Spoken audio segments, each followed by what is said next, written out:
Hello everybody, welcome back to our channel में Neurals. बेटा इसमें मैं क्वेश्चन आपको कराने आई हूँ न्यूरल कंट्रोल एंड कोऑर्डिनेशन के। ऑलरेडी हमने सारी जो यूनिट्स हैं वो कंप्लीट कर लिए हैं 11th बायोलॉजी की। तो ये 2 चैप्टर आपके रह गए हैं, रेस्ट ऑफ द 2 चैप्टर मैं आपको जल्दी से कंप्लीट करा देती हूँ। आज ही मैं करूँगी कोशिश कि आपकी दोनों ये चैप्टर जो बचे हुए हैं वो आपके पास पहुँच जाएँ और आप अच्छे से रीड कर पाओ उनको। अगर आपको कोई भी क्वेरी होती है तो आप प्लीज़ कमेंट में मुझे कमेंट कर सकते हो कि मैम हमें ये क्वेरी है। और बाकी आपकी केमिस्ट्री और फिजिक्स बचा हुआ है तो उसको भी हम जल्दी से कंप्लीट कर लेंगे, डोंट वरी। पहला क्वेश्चन देख लीजिए, the functional unit of the nervous system is. Hindi में तंत्रिका तंत्र की कार्यात्मक इकाई क्या है ये आपको बताना है। तो हमारे जो तंत्रिका तंत्र होता है मतलब मीन्स नर्वस सिस्टम जो होता है हमारा वो कोऑर्डिनेशन का काम करता है। जैसे बहुत सारी चीज़ें होती हैं, जैसे कि आपका होम्योस्टैटिस हो गया फिजिकल एक्सरसाइजेज से, और फंक्शन होते हैं जो हमारी बॉडी के ऑर्गन होते हैं वो इंटरेक्ट करते हैं एक दूसरे से, वो कॉम्प्लीमेंट करते हैं एक दूसरे को, उसके बाद में वो फंक्शनिंग कंप्लीट हो पाती है। तो उसी को हम बोल देते हैं न्यूरल कंट्रोल। न्यूरल के कंट्रोल से और कोऑर्डिनेशन से ये सारे काम होते हैं। तो जो फंक्शनल यूनिट होती है नर्वस सिस्टम की वो न्यूरॉन होती है। तो आपको ऑप्शन कौन सा हो जाएगा? बी ऑप्शन आपका सही हो जाएगा। ठीक है, बी। कौन सा ऑप्शन सही हो जाएगा? बी ऑप्शन आपका सही हो जाएगा, मतलब न्यूरॉन आपका सही ऑप्शन हो जाएगा। नेक्स्ट क्वेश्चन देखिए, नेक्स्ट क्वेश्चन आपका 2 कह रहे हैं which part of the neuron transmit impulse away from the cell body. Cell body से जो इम्पल्स अवे करते हैं मतलब दूर पहुंचाते हैं उसको हम क्या बोलते हैं? तो न्यूरॉन का कौन सा भाग कोशिका शरीर से आवेगों को दूर ले जाता है? तो वो कौन सा भाग होता है हमारा? मैं आपको बता देती हूँ। जैसे कि ये आपका क्या है, स्ट्रक्चर है एक न्यूरॉन का, जिसमें आपने देख रहे होगे आप, आपके पास में क्या है, डेंड्राइट है, सेल बॉडी है, सब कुछ आपको दिख रहा है आराम से। डेंड्राइट, सेल बॉडी, फिर आपका आ जाता है न्यूक्लियस बीच में, उसके बाद में फिर आपका आ जाता है एक जो इसके अंदर होते हैं उनको हम निस्सल ग्रेन्यूल बोलते हैं। ठीक है, बाकी आपका न्यूक्लियस भी आपको पता चल गया। और जो ये माइलेटेड सीथ है मतलब ये पूरी जो नीचे तक लाइन आ रही है उसको हम क्या बोल रहे हैं? एक्सोन बोल रहे हैं। और फिर नीचे आपका आ जाता है सिनेप्टिक नोब। ठीक है, ये सारी चीज़ें आपने देख ली होंगी। बाकी आपका फिर आता है node of Ranvier. Node of Ranvier क्या होता है बेटा? जैसे माइलिन सीथ होती है, जो माइलिन सीथ होती है उनके बीच में एक गैप बचा हुआ होता है। जैसे कोई भी एक्सोन है वो माइलिनेटेड है, मतलब हमारे एक्सोन 2 टाइप के होते हैं, हमारे न्यूरॉन 2 टाइप के होते हैं, माइलिनेटेड और नॉन माइलिनेटेड, जिसको हम अनमाइलिनेटेड भी बोलते हैं। ठीक है, तो इनमें क्या होता है, जो माइलिनेटेड होते हैं उनमें आपके बीच बीच में आपको देखा होगा आपने नोड ऑफ रेनवियर मिलता है उसी में। फिर आपका होता है स्वान सेल्स। स्वान सेल्स क्या होती हैं आपकी? जो जो हमारा माइलिनेटेड जो एक्सोन होता है उसमें बीच बीच में एक स्वान सेल्स होती हैं, वहाँ पे स्वान सेल्स मिलती हैं। तो आपको मैंने पूरा बता दिया है कि हमारा न्यूरॉन का स्ट्रक्चर जो होता है वो कैसा होता है, मैंने ये आपको बता दिया है। ठीक है, अब आपसे कह रहे हैं कि जो इम्पल्स का ले जाने का काम करता है, जैसे मान के चलो सेल बॉडी से away from the cell body, जो सेल बॉडी से अवे ले जाता है हमारा कोई भी न्यूरॉन इम्पल्स को, तो उसे हम क्या बोल देते हैं? तो हम उसे एक्सोन बोलते हैं। आपका ऑप्शन कौन सा हो जाएगा? बी, एक्सोन आपका ऑप्शन हो जाएगा। एक्सोन क्या काम करता है? वो सेल बॉडी से हमारा एक्सोन इम्पल्स को ट्रांसमिट करता है। जैसे मान के चलो ये आपका एक क्या है, न्यूरॉन है। ठीक है, ये न्यूरॉन है, इसमें सेल बॉडी है, मैंने आपको ऑलरेडी दिखा दिया है न्यूरॉन का स्ट्रक्चर। तो ये आपके क्या है, ये आपकी माइलिनेटेड न्यूरॉन है ये आपका। ठीक है, माइलिनेटेड न्यूरॉन है आपका, पता चल रहा होगा आपको। अब इनके बीच में जो ये है ये नोड ऑफ रेनवियर होते हैं। यहाँ पे ये ग्रेन्यूल्स, इनको नेसल ग्रेन्यूल बोलते हैं, इनको हम डेंड्राइट बोलते हैं, डेंड्राइट। ठीक है, और फिर नीचे एक्सोन होता है हमारा जिसमें ये चीज़ें लगी हुई होती हैं, उनको हम माइलिनेटेड न्यूरॉन बोलते हैं क्योंकि माइलिनेटेड सीथन पे लगी हुई है। जो बीच में गैप होता है उसको हम नोड ऑफ रेनवियर बोलते हैं। ठीक है, और ये हमारा क्या है, माइलिनेटेड सीथ है, माइलिनेटेड सीथ है, ऐसे लिख दे रही हूँ। और इनके बीच में भी बेटा ये गोल गोल कुछ पाया जाता है, उसको हम क्या बोल देते हैं? उसको हम क्या बोलते हैं? Schwann cells. इनको हम क्या बोलते हैं बेटा? स्वान सेल्स बोलते हैं। ठीक है, जिनको हम क्या बोलते हैं? स्वान सेल्स, याद रहेगा आपको। ठीक है, तो ये हमारा न्यूरॉन का एक स्ट्रक्चर हो गया। अब आपको पता है कि जो हमारी जो डेंड्राइट है, ये हमारी क्या है, डेंड्राइट है। ये आपसे क्या क्वेश्चन पूछ रहा है कि which part of neuron transmit impulse away from the cell body. ये पूरी क्या है बेटा, इसको हम बोल देते हैं सेल बॉडी। सेल बॉडी, ठीक है। अब कह रहा है कि कौन सा न्यूरॉन ऐसा है, न्यूरॉन का कौन सा पार्ट ऐसा है जो सेल बॉडी से इम्पल्स को ट्रांसमिट करता है। तो वो कौन करता है हमारा, वो हमारा सेल बॉडी से कौन ले जा रहा है, ये ले जा रहा है हमारा, क्या ले जा रहा है, एक्सोन ले जा रहा है। तुम्हारा आंसर क्या हो जाएगा, एक्सोन हो जाएगा, आपका बी ऑप्शन करेक्ट हो जाएगा, एक्सोन। ठीक है, नेक्स्ट क्वेश्चन देखिए। थर्ड कह रहे हैं आपसे कि the junction between two neuron is called, जो जंक्शन होता है दो न्यूरॉन्स के बीच को, उसको क्या बोलते हैं, तो उसको हम क्या बोलते हैं, सिनेप्स बोलते हैं। ठीक है, जब दो न्यूरॉन कोई भी ट्रांसमिट कर रहे होते हैं नर्व इम्पल्स को, तो उसके बीच में एक जंक्शन होता है, उसको हम सिनेप्टिक क्लेफ्ट भी बोलते हैं। जैसे केमिकल वाला जो होता है, दो टाइप की हमारी ट्रांसमिशन होता है इम्पल्सेस का, एक तो केमिकली होता है, एक इलेक्ट्रिकली होता है। तो इलेक्ट्रिकली बहुत पास पास होते हैं, तो वो इलेक्ट्रिकली इम्पल्स को जनरेट करते हैं, और जो केमिकल होता है वो थोड़े दूर दूर होते हैं, तो वो उनमें एक सिनेप्टिक क्लेफ्ट मिलता है। हर एक न्यूरॉन में आपको सिनेप्टिक क्लेफ्ट नहीं मिलेगा, कुछ न्यूरॉन होते हैं जिनमें सिनेप्टिक क्लेफ्ट मिलता है, तो इस सिनेप्स को हम क्या बोल देते हैं, जंक्शन बोल देते हैं दो न्यूरॉन्स के बीच का। ठीक है, जैसे कि मैं यहाँ पे पिक्चर लगा दे रही हूँ आपको, तो दो न्यूरॉन के बीच में जंक्शन को क्या कहते हैं, हम सिनेप्स कहते हैं। ठीक है, ये देख लीजिए, यहाँ पे मैंने बता दिया आपको। Which of the following is not a part of the brain, brain का कौन सा पार्ट नहीं है वो आपको बताना है। तो ब्रेन का कौन सा पार्ट नहीं है आपको पता है, सेरिबेलम हमारा ब्रेन का पार्ट होता है, सेरिब्रम भी है, सेरिबेलम भी है, और मेडुला ऑब्लोंगेटा भी है। कौन सा नहीं है तुम्हारा आपको पता चल रहा होगा, इसका आंसर आप करेंगे XYZ, जो भी आपका आंसर हो आप मुझे कमेंट में कर देना। नेक्स्ट क्वेश्चन देखिए, निम्नलिखित में कौन सा मस्तिष्क का भाग नहीं है, ये आप आंसर करेंगे। ठीक है, नेक्स्ट क्वेश्चन देखिए, फिफ्थ आपसे कह रहे हैं कि which part of the brain responsible for controlling voluntary actions is. तो वॉलंटरी एक्शन को कौन सा पार्ट हमारा ब्रेन का क्या करता है, कंट्रोल करता है। मस्तिष्क का कौन सा भाग स्वैच्छिक क्रियाओं को नियंत्रित करने के लिए जिम्मेदार है, तो वो कौन सा है, सेरिब्रम होता है, जो हमारा फ्रंटल, जो हमारा फ्रंट जैसे हम फोर ब्रेन बोलते हैं उसमें पाया जाता है। कौन सी चीज़ पाई जाती है, देखिए जो हमारा फोर ब्रेन होता है, फोर ब्रेन जिसको हम फ्रंटल ब्रेन भी बोलते हैं, फ्रंटल पार्ट भी बोलते हैं ब्रेन का, तो उसमें तीन भाग होते हैं बेटा, तीन पार्ट होते हैं।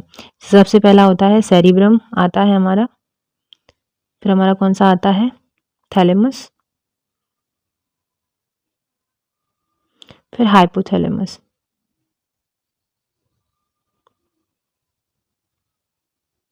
ठीक है, ये हमारे फोर ब्रेन के पार्ट है। ओके, तो ये हमारा वॉलेंट्री एक्शन को क्या करता है, कंट्रोल करता है। कौन सा, सेरिब्रम पार्ट जो है फोर ब्रेन का, सेरिब्रम पार्ट वो हमारा क्या करता है, कंट्रोल करता है वॉलेंट्री एक्शन को। अब आपने फोर ब्रेन पढ़ लिया, फिर होता है हमारा मिड ब्रेन, मैं यहीं पर पढ़ा दे रही हूँ ब्रेन आपको। मिड ब्रेन जो होता है उसके भी आपको क्या मिल जाएंगे, पार्ट मिल जाएंगे। तो मिड ब्रेन के आपके पार्ट होते हैं, जैसे कि आपने देखा होगा, ये किसके बीच में प्रेजेंट होता है, मिड ब्रेन और प्रेजेंट होता है बिटवीन थैलेमस एंड हाइपोथैलेमस, बीच में ये प्रेजेंट होता है आपका। ठीक है, जो हमारे फोर ब्रेन और the pons of the hindbrain के बीच में ये मिड ब्रेन हमारा प्रेजेंट होता है। ठीक है, याद रखना है आपको। अब आपको बताना है इसमें से, फिर आपका आता है निचला हिस्सा जो हमारा हाइंड ब्रेन, जिसको हम बोलते हैं हाइंड ब्रेन। ठीक है, हाइंड ब्रेन का क्या क्या पाया जाता है हाइंड ब्रेन में, तो हाइंड ब्रेन में आपको पोन्स मिल जाएगा देखने को, सेरिब्रम मिल जाएगा, सेरिब्रम तो मैं फ्रंटल बोन में मिल गया, फ्रंटल पार्ट में मिल गया ब्रेन के, सेरिबेलम होगा नीचे, और फिर मेडुला होगा। आपने सब कुछ पढ़ा होगा और आपको पता भी होगा। ठीक है, ये आपको सारी चीज़ें आपको पता होना चाहिए कि हमारा जो फोर ब्रेन होता है उसमें कौन सा पार्ट प्रेजेंट होता है, हमारा जो मिड ब्रेन होता है उसमें कौन सा पार्ट प्रेजेंट होता है, बाकी हमारा हाइंड ब्रेन होता है वो किस में प्रेजेंट होता है। तो फोर ब्रेन जो होता है बेटा, उसमें हमारी मोस्ट ऑफ द चीज़ें कवर हो जाती हैं, जैसे कि आपका सेंसरी एरिया हो गया, फिर आपका सेरिब्रल कॉर्टेक्स हो गया, एसोसिएटेड जो एरियाज होते हैं वो हो जाएगा हमारे। ठीक है, और उसमें ही आपको जो माइलिनेटेड शीथ होती हैं वो कम्युनिकेट कर पाती हैं। ठीक है, फिर बाकी आपका हो गया, जैसे कि आप मान के चलो जो आपकी सेक्सुअल डिज़ायर होती है वो भी हमारी फोर ब्रेन में ही आती है। ठीक है, फोर ब्रेन के कौन से पार्ट में आती है, हाइपोथैलेमस में भी, और हाइपोथैलेमस में भी कौन सा, एमेग्डला और हिप्पोकैम्पस। ठीक है, उसमें हमारी लिम्बिक सिस्टम आता है, जिसमें हमारी सेक्सुअल बिहेवियर में हमको पता चलता है, एक्सप्रेशन ऑफ इमोशनल रिएक्शंस पता चलते हैं, जैसे एक्साइटमेंट है, प्लेजर है, रेज है, फियर है और मोटिवेशन है। ये हमारा मेजरली हाइपोथैलेमस में जो एमिग्डाला और हिप्पोकैम्पस ये पार्ट होते हैं, जो हमें ये सारी चीज़ें हमें कराते हैं महसूस। ठीक है, तो आपको याद रखना है ये चीज़ें। बाकी मिड ब्रेन आपका होता है, तो मिड ब्रेन में ऐसा कुछ खास है नहीं। हाइंड ब्रेन आपको पढ़ लो एक बारी, हाइंड ब्रेन क्या होता है। हाइंड ब्रेन में आपको क्या क्या मिलता है, हाइंड ब्रेन में आपको मिल जाएगा ब्रेन स्टेम, सबसे ज़्यादा इंपॉर्टेंट है, बहुत इंपॉर्टेंट है। ब्रेन स्टेम के बारे में पूछ लेते हैं आपसे कि ब्रेन स्टेम क्या होती है। तो ब्रेन स्टेम हमारी क्या होती है, ब्रेन स्टेम हमारी होती है किससे मिलकर बनी होती है, वो हमारी मिड ब्रेन से मिलकर बनी होती है, मिड ब्रेन से मिलकर बनी होती है। पोन्स इसी में आ जाता है हमारा, और मेडुला ऑब्लिंगेटा भी हमारा इसी में आ जाता है, मेडुला ऑब्लोंगेटा। ठीक है, आपको याद रखना है। तो मेनली जो हमारी ब्रेन स्टेम होती है बेटा, वो फॉर्म होती है connection between brain and spinal cord. किस किस के बीच में कनेक्शन होता है, मेनली जो हमारी जो ब्रेन स्टेम होती है फॉर्म करती है connection between brain stem connection होता है, कनेक्शन किसके बीच में होता है, between brain and spinal cord. ठीक है, उसके बीच में कनेक्शन होता है। और मैंने आपको बता दिया है कि 3 मेजर रीजन्स होते हैं, मेकअप करते हैं जो ब्रेन स्टेम को। सबसे पहला मिड ब्रेन, फिर पोन्स, फिर मेडुला ऑब्लिंगेटा। इसे आपको याद रखना है। ठीक है, तो ये किसका पार्ट है, ये सारा हाइंड ब्रेन का पार्ट है, जो हाइंड ब्रेन मिलके हमारा ब्रेन स्टेम बनाता है। जैसे आपने देखा होगा, कॉमन सेंस भी आप लगा सकते हो कि ब्रेन स्टेम में क्या क्या आ रहा है, हमारा मिड ब्रेन आ रहा है, पोन्स आ रहा है और मेडुला ऑब्लिंगेटा आ रहा है। तो हमारे 2 पार्ट तो हमारे हाइंड ब्रेन के ही आ गए, तो इसलिए हमें पता करना है कि 2 पार्ट क्या है, मेजॉरिटी क्या है, हाइंड ब्रेन की है। तो हमारा ब्रेन स्टेम किस में पाया जाएगा, हाइंड ब्रेन में पाया जाएगा। ऐसे आपको याद रखना है। ठीक है, तो मैंने आपको बता दिया है कि हमारी स्वैच्छिक क्रियाओं को कौन करता है, कौन करता है बताइए, सेरिब्रम।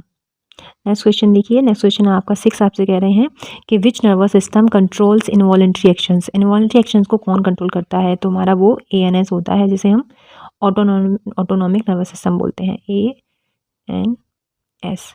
नेक्स्ट क्वेश्चन देखिए, सॉरी इसी का हिंदी देख लीजिए, कौन सा तंत्र अनैच्छिक क्रियाओं का नियंत्रण करता है, तो वो autonomic nervous system. Next 7 question देखिए, 7 क्वेश्चन आपसे कह रहे हैं कि the chemical messenger released at the synapsis are called. जो केमिकल मैसेंजर होते हैं, जो ना सिनेप्सिस के दौरान जो जंक्शन होता है न्यूरॉन्स के, 2 न्यूरॉन्स के बीच का जंक्शन होता है, वो उसको हम सिनेप्स बोलते हैं। उनके बीच में जो केमिकल मैसेंजर होते हैं उनको हम क्या बोलते हैं, तो उनको हम बोलते हैं न्यूरोट्रांसमीटर्स। ठीक है, उनको हम केमिकल मैसेंजर के नाम से भी जानते हैं और न्यूरोट्रांसमीटर के उससे भी जानते हैं, नाम से जानते हैं। और क्या बोल सकते हैं आप कि ये एसिटिलकोलिन, ये आपका एसिटिलकोलिन क्या है, हमारे न्यूरोट्रांसमीटर्स होते हैं। मैं आपको ना यहाँ पे लगा दे रही हूँ, ये सब कुछ देख लो आप, साइड में सब कुछ आपको लिखा हुआ है। तो सिनेप्स पर जारी रासायनिक संदेश वाहकों का क्या कहते हैं, हम न्यूरोट्रांसमीटर्स कहते हैं। नेक्स्ट क्वेश्चन देखिए, 8 आपसे कह रहे हैं कि which part of the year is responsible for balance. Balance year में बैलेंसिंग का काम कौन सा पार्ट करता है ईयर का, तो वो हमारा क्या होता है, वो हमारा होता है, बताइए आंसर क्या हो जाएगा इसका, बताइए, आप बता सकते हैं। वैसे ये वाला पार्ट आपका पूछा नहीं जाएगा, लेकिन फिर भी मैंने डाल दिया है, आप इसका आंसर बताना मुझे। कान का कौन सा भाग संतुलन के लिए जिम्मेदार है, ये आप बताओगे। ठीक है, टिम्पैनिक मेम्ब्रेन है, कॉक्लिया है, या फिर आपका ऑडिटरी ऑसिकल्स हैं, ये आपको बताना है। नेक्स्ट क्वेश्चन देखिए ये वाला कि the photoreceptor cells in the eyes are. Photoreceptor cells कौन सी होती हैं, तुम्हारे रोडन कौन से होते हैं, तो आपका आंसर कौन सा हो जाएगा, ये हमारा ए आंसर हो जाएगा। ये आपके सारे बेटा क्या हैं, सेंसरी ऑर्गन्स हैं, जो आपकी सिलेबस में अभी हटा दिए हैं, हालांकि नहीं पूछे जाएंगे, लेकिन फिर भी आपको पता होना चाहिए, जैसे कि अगर आंसर आ भी जाता है, क्वेश्चन आ भी जाता है, तो आप आंसर कर सको। आँख में ऑल्फैक्टरी कोशिकाएं कौन सी होती हैं, रोड एंड सेल्स। फिर देखिए 10th आपसे कह रहे हैं कि which of these is not a sense organ. Sense organ कौन सा नहीं है, वो आपको बताना है। तो सेंस ऑर्गन हमारे कौन से होते हैं, स्किन होती है, सेंस कर सकती है, आई सेंस कर सकती है और नोज सेंस कर सकती है। लिवर हमारा कोई सेंसरी ऑर्गन नहीं है, तो हमारा कौन सा हो जाएगा, जिगर, जिसको हम क्या बोलते हैं, यकृत बोलते हैं हिंदी में। तो इनमें से कौन सा संवेदी अंग नहीं है, वो जिगर है, यकृत है। नेक्स्ट क्वेश्चन 11 देखिए, कह रहे हैं आपसे कि द रिफ्लेक्ट जो आर्क होता है इन्वॉल्व्स क्या करता है, प्रतिवर्ती चाप में शामिल है, कौन शामिल है, वो आपको बताना है। तो हमारा सेंसरी न्यूरॉन, मोटर न्यूरॉन और इंटरन्यूरॉन, ये 3 हमारे न्यूरॉन होते हैं जो हमारे रिफ्लेक्स आर्क में इन्वॉल्व होते हैं। हालांकि ये भी जो पोर्शन है वो हटा दिया है आपकी एनसीईआरटी से, लेकिन फिर भी मैं आपको पढ़ा दे रही हूँ। नेक्स्ट क्वेश्चन देखिए, आपसे कह रहे हैं कि मस्तिष्क का कौन सा भाग भावनाओं और स्मृति से जुड़ा है। विच part of the brain is associated with emotion and memory. अच्छा, मेमोरी और इमोशन से कौन सा भाग ब्रेन का जुड़ा हुआ है, तो वो हमारा क्या है, लिम्बिक सिस्टम है, जिससे हम इमोशनल और मेमोरी हम क्या करते हैं, एसोसिएट करते हैं। जैसे कि मैंने आपको बताया कि हमारा जो the inner part of the cerebral hemisphere, जो सेरिब्रल हेमिस्फीयर के अंदर का पार्ट होता है, and a group of associated deep structures, जो एसोसिएटेड डीप स्ट्रक्चर्स होते हैं जैसे लाइक एमेग्डिला और hippocampus etc form a complex structure. ये क्या बनाते हैं, एक कॉम्प्लेक्स स्ट्रक्चर बनाते हैं जिसको हम बोलते हैं लिम्बिक लोब या फिर लिम्बिक सिस्टम। ठीक है, इसको हम क्या बोलते हैं, लिम्बिक लोब और limbic system. Along with the hypothalamus, it is involve in the regulation of sexual behaviour, expression of emotional reactions, excitement, pleasure, rage and fear and motivation. ठीक है, तो ये आपका क्या हो गया, सेंस, हम सेंस भी कर रहे हैं, मेमोरीज भी कर रहे हैं, तो वो हमारा लिम्बिक सिस्टम में आ जाता है। सी ऑप्शन आपका सही हो जाएगा। नेक्स्ट में क्वेश्चन देखिए, 13 कह रहे हैं आपसे, which neurotransmitter is associated with the mood and sleep. अच्छा, इनमें से कौन सा न्यूरो ट्रांसमीटर है जो मूड और स्लीप पे डिपेंड करता है। तो कौन सा न्यूरो ट्रांसमीटर मूड और नींद से जुड़ा हुआ है, तो वो हमारा सेरोटीन होता है, सेरोटोनिन। ठीक है, सेरोटोनिन हमारा क्या है, एक न्यूरोट्रांसमीटर है, एक केमिकल मैसेंजर है जो हमारे मूड को बताता है कि आप किस मूड में होगे, आप हैप्पी हो, दुखी हो, सैड हो, जो भी हो, और स्लीपी मूड में हो, तो हमारा सेरोटोनिन काम करता है। ठीक है, नेक्स्ट क्वेश्चन देखिए, कान के किस भाग में ध्वनि तरंगों को विद्युत संकेतों में बदला जाता है। In which part of the ear are sound waves converted into electrical signals. तो कान के किस भाग में ध्वनि तरंगों को विद्युत तरंग संकेतों में बदला जाता है, तो कौन सा भाग होता है, वो कोक्लिया होता है, जिसमें हम अपने साउंड को कन्वर्ट करते हैं इलेक्ट्रिकल सिग्नल्स में। ठीक है, तो हमारा कोक्लिया हो जाएगा। नेक्स्ट क्वेश्चन देखिए, 15 आपसे कह रहे हैं कि the retina of eye contains, आँख के रेटिना में होता है क्या, only rod cells, only cone cells, both rod and cells. तो आपकी both rod and cone cells पाई जाती है हमारे रेटिना में, आँख के रेटिना में। नेक्स्ट क्वेश्चन देखिए, 16 आपसे कह रहे हैं कि which part of the autonomic nervous system is responsible for the fight और फ्लाइट रेस्पॉन्स। स्वायत्त तंत्रिका तंत्र का कौन सा भाग लड़ो या भागो प्रतिक्रिया के लिए जिम्मेदार है, तो आपका सिंपैथेटिक जो नर्वस सिस्टम होता है उसमें हमारा लड़ो या भागो प्रतिक्रिया में जिम्मेदार होता है।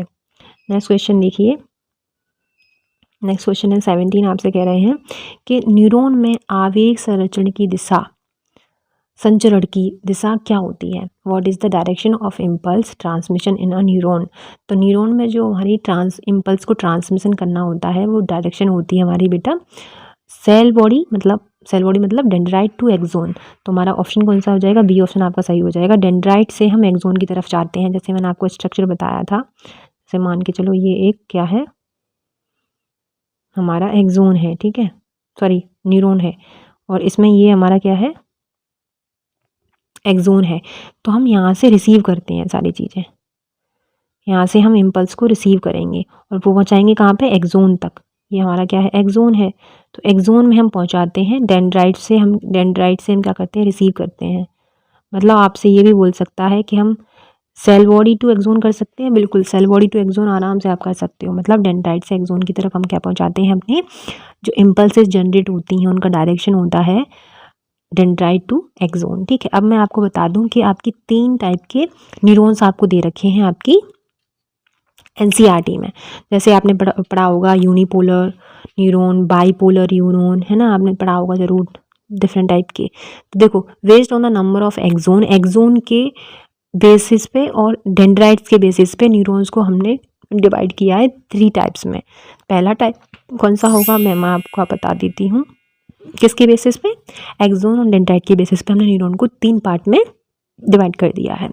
सबसे पहले हम पढ़ेंगे जो एनसीईआरटी के हैं, मैंने वही बताए हैं क्योंकि एनसीईआरटी में 3 है इसलिए। तो सबसे पहला हम पढ़ के चलते हैं। जैसे मान के चलो ये है हमारा मल्टीपोलर न्यूरॉन। ठीक है, मल्टीपोलर न्यूरॉन है, तो मल्टीपोलर न्यूरॉन क्या करेगा, हमारा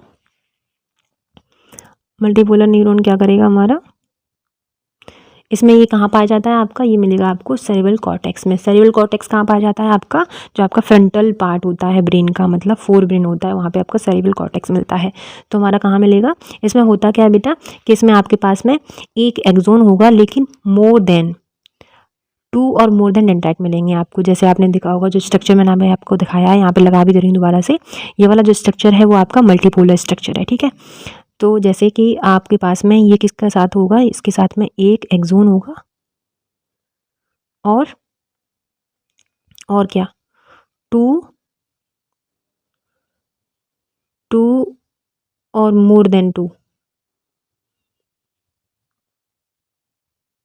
आपके डेंड्राइट मिलेंगे आपको, उसको हम मल्टीपोलर बोलते हैं, ठीक है। मल्टीपोलर न्यूरॉन हो गया, ये मिलेगा कहाँ पे आपको, ये मिलेगा आपको सेरिब्रल कॉर्टेक्स में, सेरिब्रल कॉर्टेक्स में आपको ये मिल जाएगा देखने को, ठीक है। अब नेक्स्ट देखते हैं दूसरा कौन सा है, दूसरा है हमारा कौन सा मिलेगा हमें, बाइपोलर। आप समझ रहे होगे बाइपोलर से कि इसमें क्या होगा हमारा बताइए, इसमें एक एक्सोन होगा लेकिन हमारा और एक ही डेंड्राइट होगा, ठीक है। तो बाइपोलर में क्या होगा बेटा, एक एक्सोन होगा आपका और एक ही हमारा क्या होगा, डेंड्राइट होगा, ठीक है। ये हमारा बाइपोलर हो गया। इसका एग्जाम्पल क्या है आपका, एग्जाम्पल है इसका रेटिना ऑफ आई, हमारी जो रेटिना होती है, रेटिना ऑफ आई में आपको ये बाइपोलर न्यूरॉन मिलता है। याद रखना है, बहुत इंपॉर्टेंट है, तीनों एनसीईआरटी के हैं, तीनों ही आपको याद रखने हैं कि 3 टाइप के हमने on the basis of axon and dendrite के बेसिस पे हमने 3 टाइप के न्यूरॉन को डिवाइड किया है। जैसे पहले आ गया आपका मल्टीपोलर हमारा सेरिब्रल कॉर्टेक्स में मिलेगा। इसमें क्या होता है, एक एक्सोन मिलेगा लेकिन बहुत सारे डेंड्राइट प्रेजेंट होंगे। तो बेसिकली जो हमारा एनसीईआरटी में स्ट्रक्चर दे रखा है न्यूरॉन का, वो हमारा मल्टीपोलर न्यूरॉन है, ठीक है। फिर हमारा दूसरा आता है बाइपोलर में क्या आ जाता है आपका, एक एक्सोन होगा, एक ही डेंड्राइट होगा। एग्जाम्पल इसका रेटिना ऑफ आई हो जाएगा, ठीक है। ऐसे आपको याद रखना है। एक और रह गया आपका थर्ड, तो थर्ड हमारा आ जाएगा यूनिपोलर न्यूरॉन, ठीक है। यूनिपोलर न्यूरॉन जो होगा हमारा, वो क्या कहाँ पाया जाएगा, ये सबसे पहले देख लो आप। तो सॉरी, इसमें होगा क्या, इसमें होता ये है कि यूनिपोलर में एक सेल बॉडी होगी with 1 axon, cell body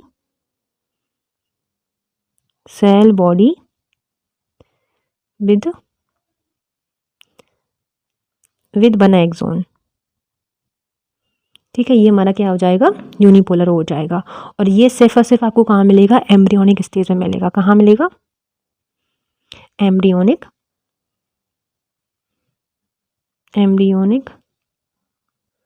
stage में मिलेगा आपको ये देखने के लिए, ठीक है। याद रखना है आपको, 3 होते हैं, मल्टीपोलर, बाइपोलर और यूनिपोलर। मल्टीपोलर सेरिब्रल कॉर्टेक्स में मिलता है, बाइपोलर आपका रेटिना ऑफ आई में मिलता है, यूनिपोलर आपका एम्ब्रियोनिक स्टेज में मिलता है। इनमें भी आपको जैसे मान के चलो, ये इनके 2 टाइप होते हैं एक्सोन के। एक्सोन्स भी आपके 2 टाइप के होते हैं, माइलिनेटेड एक्सोन और नॉन माइलिनेटेड एक्सोन। माइलिनेटेड वो होंगे जिनमें आपको क्या मिलेगा, इन्वॉल्व होते हैं बिन स्वाद सेल के साथ में, विच फॉर्म करता है माइलिन शीथ को अराउंड द एक्सोन के अराउंड हमारी माइलिन शीथ मिलेगी। The gap between the adjacent myelin sheath, जो माइलिन शीथ के बीच में जो गैप होता है उसको हम नोड ऑफ रेनवियर बोलते हैं। जो हमारे माइलिनेटेड नर्व फाइबर्स होते हैं, फाउंड होते हैं किस किस में, स्पाइनल में एंड करेनियल नर्व्स में आपको मिलेंगे माइलिनेटेड नर्व फाइबर्स। जो अनमाइलिनेटेड नर्व फाइबर्स होते हैं वो इनक्लोज होते हैं बाय अ स्वान सेल से तो इनक्लोज होंगे, उनमें स्वान सेल तो प्रेजेंट होगी, बट उनमें कोई myelin sheath absent, myelin sheath नहीं होगी, ठीक है। Around the axon myelin sheath आपको नहीं देखने को मिलेगी। Is commonly found in the autonomous and somatic neural system. आपको कहाँ मिलेगा, ये जो नॉन माइलिनेटेड एक्सोन होते हैं वो कहाँ मिलेंगे आपको, ऑटोनोमिक नर्वस सिस्टम में और एसएनएस में, मतलब सोमेटिक न्यूरल सिस्टम में, ठीक है। आपको याद रखना है ये सारी चीज़ें। तो मैंने इसका आंसर आपको बता दिया है कि डेंड्राइट से एक्सोन की तरफ हमारी क्या होते हैं, इम्पल्स जनरेट होती हैं। नेक्स्ट क्वेश्चन देखिए, 18 कह रहे हैं, which sense is not directly related to chemical receptors. कौन सी इंद्रिय रासायनिक रिसेप्टर से सीधे संबंधित नहीं है। तो हमारा क्या है, हियरिंग जो हमारा होता है वो डायरेक्टली केमिकल रिसेप्टर से रिलेटेड नहीं है। नेक्स्ट क्वेश्चन देखिए, 19 आपसे कह रहे हैं कि the primary function of the cerebellum is, cerebellum का प्राइमरी फंक्शन क्या होता है वो आपको बताना है। तो सेरिबेलम का जो प्राइमरी फंक्शन होता है, तो इसका आंसर हो जाएगा आपका मेंटेनिंग बैलेंस एंड कोऑर्डिनेशन, ये आपका आंसर हो जाएगा। नेक्स्ट क्वेश्चन देखिए, ये वाला है कि विच gland is considered the master gland of the endocrine system and is closely linked with the nervous system by the hypothalamus. तो किस ग्रंथि को अंतःस्रावी ग्रंथि तंत्र की मास्टर ग्रंथि माना जाता है और यह हाइपोथैलेमस के माध्यम में तंत्रिका तंत्र से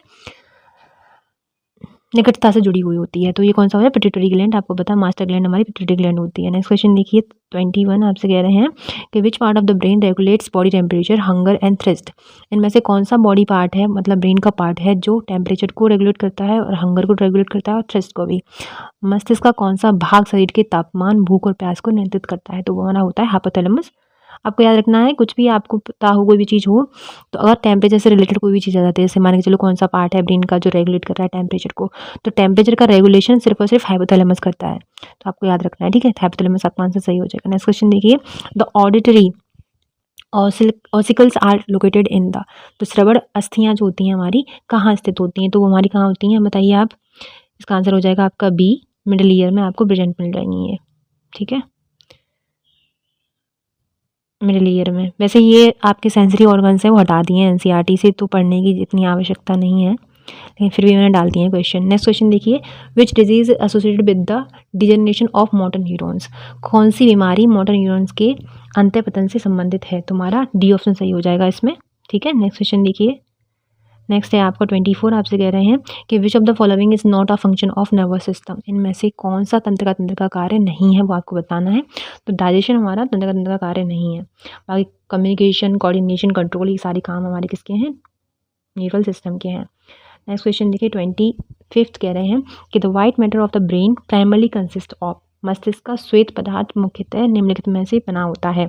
तो वो किसका बना हुआ होता है, जरा बताइए। तो वो हमारा बना होता है माइलिनेटेड एक्सोन से। जो हमारे एक्सोन होते हैं जिनमें माइलिनेटेड सीट मिलती है, उसको हम माइलिनेटेड एक्सोन बोलते हैं। नेक्स्ट क्वेश्चन देखिए 26 कह रहे हैं कि which type of neuron carries impulses from the receptors of the central nervous system.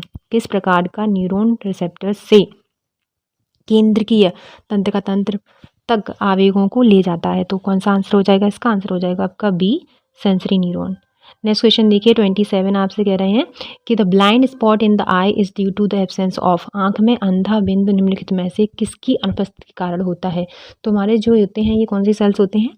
Photoreceptor sales होती हैं, उनके कारण हमारा क्या होता है? अंधा बिंदु होता है हमारी आंखों में। नेक्स्ट क्वेश्चन देखिए 28 कह रहे हैं कि which part of the brain controls respiration and heart rate. मस्तिष्क का कौन सा भाग श्वसन और हृदय गति को नियंत्रित करता है? तो हमारा होता है मेडुला ऑब्लंगेटा। जो आपने रेस्पिरेटरी ब्रीथिंग नेक्स्ट चीज में हमने पढ़ा था कि मेडुला ऑब्लंगेटा में जो पोन्स रीजन होता है वो हमारा रेस्पिरेशन का काम करता है और हार्ट रेट का भी। तो मेडुला ऑब्लंगेटा आपको याद रखना है कि रेस्पिरेशन हो चाहे हार्ट रेट हो, ठीक है, वो सारा काम हमारा मेडुला ऑब्लंगेटा। और वो कहाँ पाया जाता है? हाइंड ब्रेन में। हाइंड ब्रेन में आपको मिलेगा मेडुला ऑब्लंगेटा, इसमें पॉन्स रीजन आ जाता है। नेक्स्ट क्वेश्चन देखिए 29 कह रहे हैं आपसे कि which neurotransmitter is involve in the muscle contraction. मांसपेशी संकुचन में कौन सा न्यूरोट्रांसमीटर शामिल होता है? तो वो एसिटिल कोलिन हमारा प्रेजेंट होता है। सी ऑप्शन सही हो जाएगा। नेक्स्ट क्वेश्चन देखिए 30 last but not the least कह रहे हैं कि which sense organ is responsible for detecting changes in body position and movement. शरीर की स्थिति और गति में परिवर्तन का पता लगाने के लिए कौन सी इंद्रिय जिम्मेदार हैं? तो वो कौन सी है हमारी, कौन सी होती हैं बताइए ज़रा। तो हमारी ईयर होते हैं, आँख मतलब कान होते हैं हमारे, जो काम करते हैं हमें स्थिति, पोजीशन, बॉडी की पोजीशन के लिए, डिटेक्शन के लिए और मूवमेंट के लिए। तो thank you so much for watching my take care, bye.